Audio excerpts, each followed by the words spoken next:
Hi, this is Chris Lawton, EDL 856, Module 8. So for this assignment, we had to look at the internal and external communications at our own school within our own district. So everything you see here is based on that. In terms of the creative process, I decided to use Canva to create this chart right here. I chose them because I thought they had the most user-friendly platform. And then the way that I define my two publics, you can see that I separated them. Internal is on the left-hand side, external is on the right-hand side. In terms of internal, I looked at communication within the district, so starting from the Board of Education down to the superintendent, administrators at schools within the district, building leaders, teachers, and then students. And then on the opposite side, if you look at external, I looked at communication outside of the school. So when the school communicates outside of their own buildings and outside of their own network. So if you look at external, you can see elected officials, parents/families, PTO, partners, and then the media. Strength recognition. I thought that one of the subgroups that really did a phenomenal job of excelling at communication would be superintendents. Really, in my opinion, kind of their right-hand man. We have a communications director, and they handle really all the communications internally and externally, and they do a very good job of keeping everybody informed. And I know everybody appreciates that, and that's been a big change with the new superintendent that we have. In terms of weakness concerns, I would say that one of the concerns that I have would be teachers and the lack of two-way communication between teachers and parents/families. I think a lot of the communication is one way, and that's not a welcoming environment for parents, nor does it allow the teachers to really get a good grasp of the student and some of the things that go on maybe at home or some of the other interests that the student might have, which could help out within the classroom. So I would say that would be the biggest weakness. Now what I'd like to do is get into the chart and some of the specifics. So if you look at internal communication, we'll start with the Board of Education. Our Board of Education has meetings, and all those meetings are broadcast on YouTube live. Also, the minutes are posted on our district website, and the Board of Education basically is communicating about policies and programs, and the public is welcome to attend, and actually a lot of teachers and faculty members from the district will attend.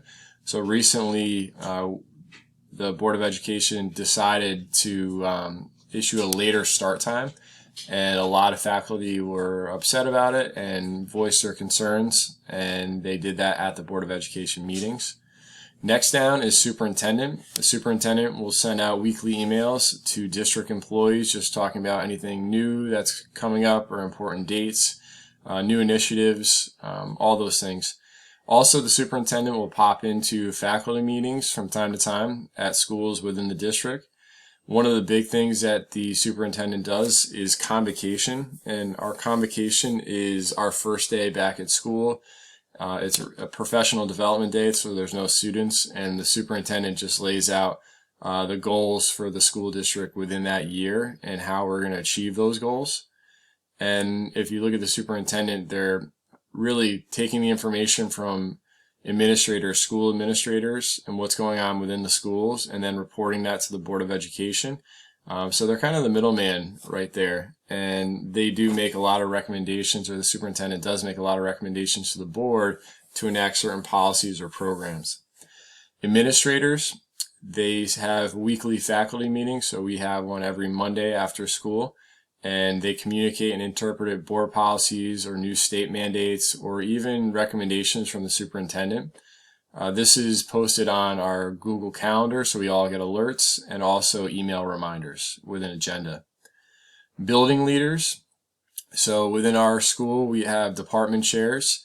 So every department has a chair, and that department chair is in charge of curriculum implementation and also new initiatives that have been moved forward by the superintendent and the Board of Education.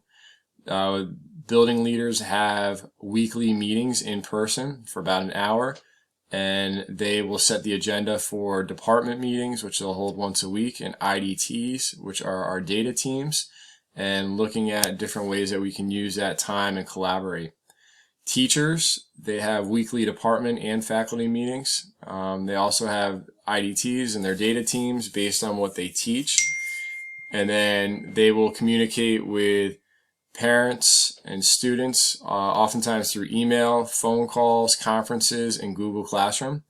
And then students, primarily they use their school issued email, Google Classroom, but we also have student council and student government, which is responsible for some fundraising, student fundraising. They're very involved in prom. They're very involved in pep rallies, Spirit Week, homecoming. And then we have our National Honor Society, which is focused on service to the community and within our school. And then Link Crew is a transition program where our juniors and seniors will help out our freshmen as they transition into high school. On the flip side, you'll see external communication. So oftentimes the school and the school district will communicate with elected officials, whether it be the mayor, it could be state senators or the governor, and different legislation that's on the docket. Budget, this is always a hot topic, budget issues, because obviously that impacts hiring and firings. And they do this through email, letters. Oftentimes students will write letters, faculty will write letters. Meetings, we've had several focus groups, and then surveys, which always gives a good indication of how the school and the community feels about certain things. Parents and families, we have a monthly newsletter that goes out to parents and families that kind of covers what happened in the previous month and what's upcoming. School website, I think our school does a phenomenal job of posting all pertinent information on the website and providing a calendar for upcoming events so everybody can stay notified and informed of what's going on. We also have parent-teacher conferences where parents have the opportunity to sit down with teachers in a one-on-one setting and talk about some of the issues or concerns they might have. We also have an open house within the first 2 weeks of school, where parents are able to come in and physically go to their classes, sit down, listen to the teachers, go over the syllabus, and really get a sense of like what their child's life is like on a day-to-day basis. A lot of communication with parents and families goes out through email. The district has started using a text blaster, which makes it a lot easier for upcoming events or important things that are going on. Social media, primarily Facebook. There's a group on Facebook that disseminates a lot of information about the schools. Surveys, the school issues several surveys throughout the year.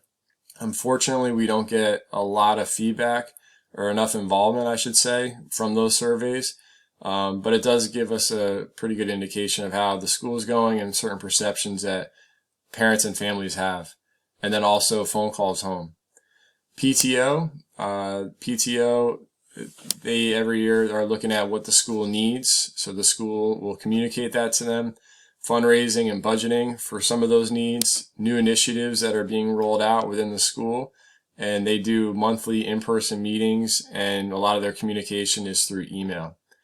And then partners, our school has 2 partnerships, IBM and Norwalk Community College. So IBM, some of our students have the opportunity to do internships with IBM and a mentoring program where IBM workers will come and mentor some of our students.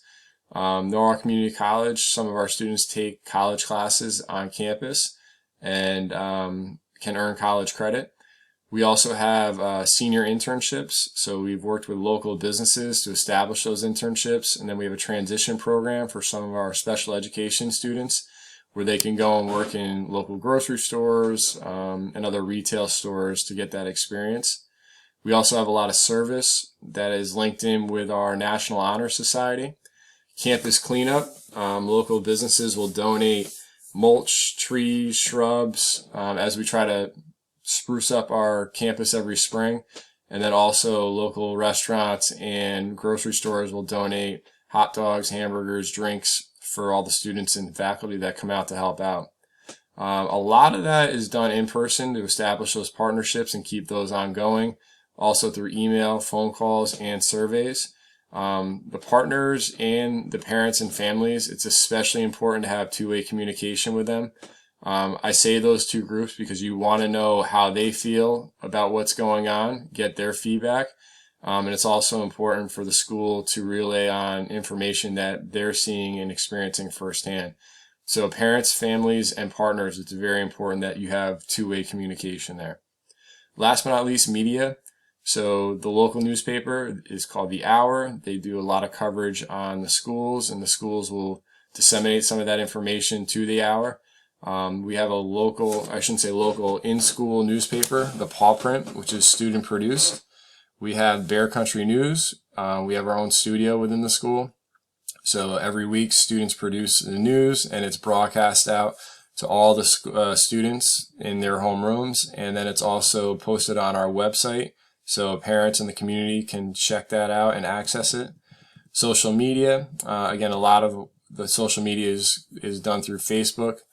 Our school website is very informative, and then the text blaster helps notify parents with some of the information that's coming up and important dates. And then you can see below are different pictures that all pertain to my chart and some of the information in the chart based on internal and external communication. So overall, communication is really the foundation for success. It keeps parents engaged. Stakeholders will feel invested in what's going on within the schools and their students. Students will perform better when they're informed and when their families are informed. And ultimately, it's going to create a positive culture, which will minimize rumors and uncertainty, and it'll focus on honesty and transparency. So it's very, very important that the internal and external communication is done properly and efficiently and effectively. Thank you.